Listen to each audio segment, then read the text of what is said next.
Society Matters.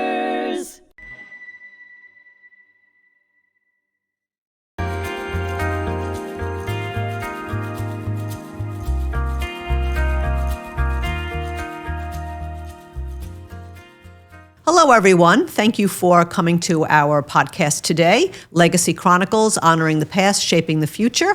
I am your host, Donna Rosenblum, Director of Education at the Holocaust Memorial and Tolerance Center, and I'm here with Holocaust survivor Gilda Zirinsky. And Gilda is going to be talking today about the concept of legacy, the concept of why she does what she does. So thank you so much, Gilda, for being with us. Yes, it's my pleasure. I'm thrilled. So let's start off with our first question. How did you find out about HMTC? I have a good friend, Marilyn Gesson, who's on the board. Mm-hmm. When I gave my first talk about the Holocaust, it was at the Greenvale School. Okay. I have a good friend who was a French teacher there. Mm-hmm. And they were supposed to teach about the Holocaust, and they were not doing that. So my friend, Anne Sarfati, went to the director and said, "You're supposed to be teaching about the Holocaust." So she said, "Okay, if you want to do that, you take care of it, and it'll be fine." She remembered, because I take classes with her constantly not to forget what I already know. I'm not sure if I'll learn anything, but I don't want to lose what I have. That's right. So she remembered that I was writing my memoirs. Mm-hmm. So she called me, "Would you be interested?" So I said to her, I thought about 10 seconds. I said, "Sure. I'll read the first chapter of my memoirs." However, we had been trained, my husband and I, we were both photographers. We did a lot of slideshows, and we had somebody who taught us, he said, never speak more than 20, 21, 22 minutes maximum. Mm-hmm. So when I looked at my first chapter, I had to rewrite the whole chapter. And I spoke the first time at the Greenvale School. Now, what grade level did you speak to? It was middle school. Middle school, okay. Right. Mm-hmm. I would tell you 125, several classes. Yeah, sure, of course. Mm-hmm. And they were entranced by what I said. They were not prepared. Mm-hmm. And so Anne said to me, she said, there wasn't a sound. They didn't budge. They didn't move. They were fascinated. Mm-hmm. So I said, maybe I have something. Right. So I called my friend Marilyn, and I said, "Are you still involved with the museum?" And she said, "I am," and that's how I began. And that's how it started. That's how we started. We're friends a long time. Okay, wonderful. Great, and we are, and I have been in the room with you when you speak to students, and they are extremely engaged, fascinated, and they really take it in. I think because I speak in a voice of a child. Yes. Absolutely. So and you want them to understand. Can you imagine how that would feel if you were going through that? Right. Exactly. Right. No question. Obviously you give a lot of testimony and you speak a lot for us. We have you very busy. Right. What are your key points, messages, besides telling your story? What is it that you want the kids to take home with them? To resonate with them? Well, for me, it's very important. Listen, I'm 90. Mm-hmm. I'm not going to be here forever. Mm-hmm. And I want the story to be able to go to the next generation. Right. That is very important because we have G2, G3. I have children. They know the story, but, that's in the family. But you have to bring it. You have to educate people. Mm-hmm. People have misinformed disinformation and misinformation. Mm-hmm. And it's so important to be able to give a testimony directly because I find it really so compelling to be able to say, you must pass this on. Mm-hmm. Don't pass on the misinformation. Right. you have to do whatever it is that you can. Right. I speak to the taxi drivers. Right. Today I had somebody who understood, and he's not Jewish, and he grew up in Roslyn. Right, so he had a background. And he had a background, but some people, I have a lot of people that, because I come here by taxi, and they have no clue, so I have to give them a fast lesson about the Holocaust. Right. So obviously then it's about the mission, the testimony of the Holocaust. I also feel that it's important to relay the message of kindness. That's the other thing, because we live in a world that has so little kindness. Yes. Children are nasty to each other, grown-ups, everyone. And I said, think about the captain that rescued us. He said he was really kind. He didn't want those 500 people to be taken in by the Nazis. Right. And it's so important. I have my own friends. They know already when they want to say something about another friend. No, they know that I'm going to say, be kind. Right. It's so important. And it is, and it's not just a slogan or an expression. No, it's a message. It's something that you have to live and breathe. Right? Absolutely. Because if you don't live and breathe, and you don't conduct everything in your life in that way, you're a miserable person. Who wants to be around you? Exactly. Right? Exactly. Look, we all have our hardships. We all have our struggles. We all have our obstacles. Some of us have it easier than others. I'm not going to say that we don't, but you don't know what that person is going through. Exactly. Right? I always say you don't know what's happening in their lives what happened in their lives. And sometimes you have to take that step back and not judge. Right. Absolutely. And kindness doesn't cost anything.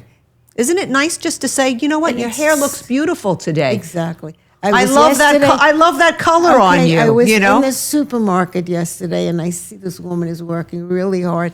I said, "That's a beautiful watch you're wearing." Right.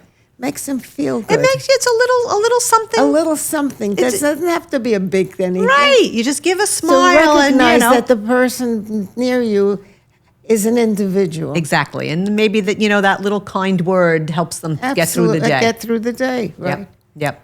So my message is always be kind. Be kind, yes. Be kind, and never forget, and pass this information on to the next generation. Yes. And I feel so strongly about that. I really do. Do you feel stronger about that now that you're 90 than you did maybe when you were 65 or 70? Absolutely. Right. Yeah. Absolutely. Yeah. Of course, what has happened to the Jewish community, all this anti-Semitism.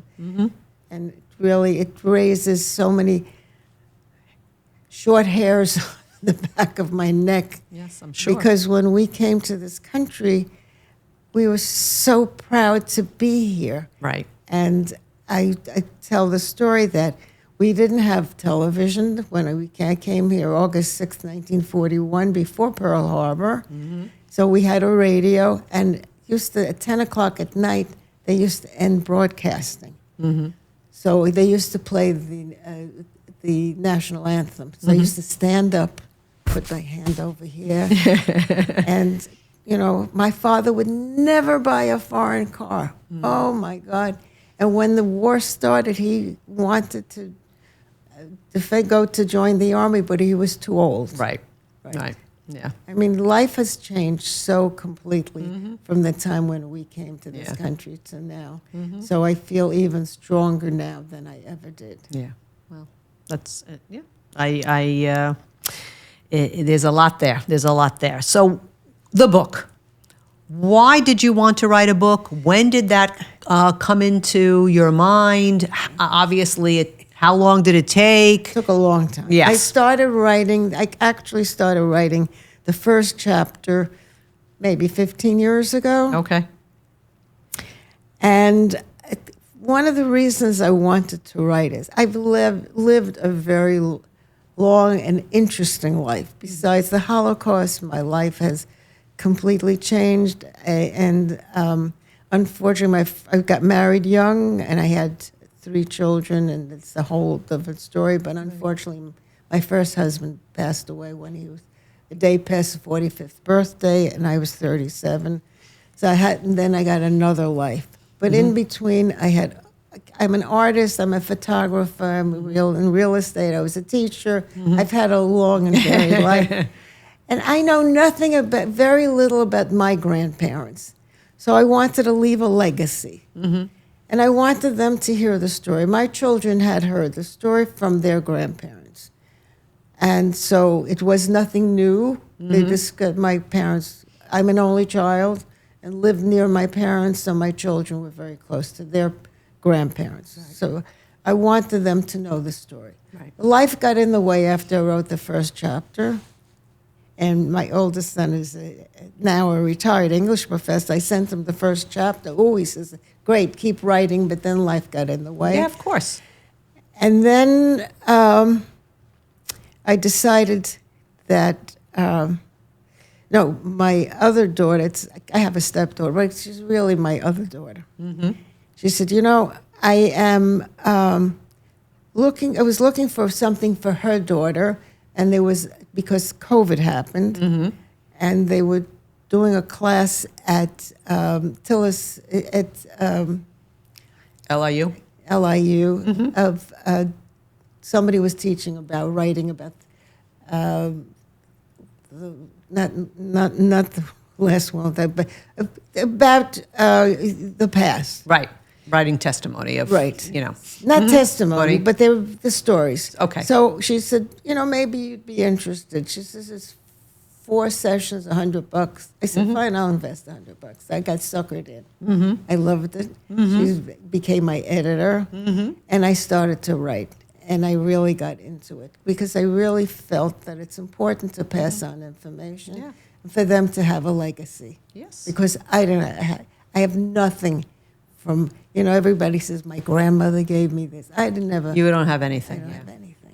First of all, my mother's mother died when she was 6, and my father's father died when he was 12. So my grandfather on one side I saw him when I was 2, and the other my father's mother when I was 2. So right. And then you fled Europe, so you didn't bring anything with you, and you don't have any of that. Yeah. So nothing. Right. Right. So I wanted to pass on a legacy. See. Well, and we're so grateful that we have this wonderful book, and it's done very well. We had our book launch for it, and I know that many schools. I think this will only keep you busier because now that you have a book, libraries might be interested. Yes. Like it opens up a whole nother world. Right. So you better keep yourself young because you got a lot to do. Well, one of the things I do is boxing. I know. I saw the video of you boxing. Right. I work out with a trainer. I always say that people ask me, how do you keep young? I said, there are 3 things, okay? You have to eat well. No junk food. And you have to exercise. And then the third thing, you got to cross your fingers and hope you have good luck. That's right. And have that positive attitude. That's true. Right? Having the right mindset. Yes, right. And I think being a kind person and doing the right thing also has a lot to do with your mental well-being, right? Your moral compass, your everything, it all connects. Yeah. So I think that those 3 things are very important. Right.